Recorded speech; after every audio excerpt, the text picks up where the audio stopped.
અંકલેશ્વરના હવામહેલ પાસે નેશનલ હાઈવેની બાજુમાં આવેલ દુકાનમાંથી બી ડિવિઝન પોલીસે ગેરકાયદેસર રીતે મોટી ગેસની બોટલમાંથી નાની મોટી ગેસની બોટલમાં રિફિલિંગ કરતા બે શખ્સોને પકડી પાડી 48 નંગ ગેસની બોટલ અને બોલેરો પિકઅપ અને અન્ય સાધનો મળી કુલ ₹4,33,000નો મુદ્દામાલ જપ્ત કરી વધુ તપાસ હાથ ધરી છે. બી ડિવિઝન પોલીસ મથકનો સ્ટાફ પેટ્રોલિંગમાં હતો તે દરમિયાન નેશનલ હાઈવે 48 પર આવેલ આઝાદ શટરમાં આવેલી દુકાનમાં બે ઈસમો મોટી ગેસની બોટલમાંથી નાની મોટી ગેસની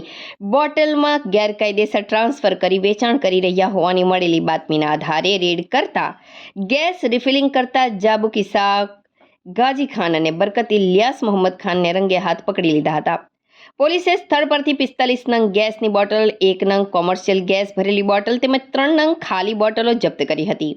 પોલીસે સ્થળ પરથી ડિજિટલ વજન કાંટા, એક પિકઅપ બોલેરો અને 2 મોબાઈલ મળીને કુલ ₹4,33,000નો મુદ્દામાલ જપ્ત કરી ગુનો નોંધી વધુ તપાસ હાથ ધરી છે.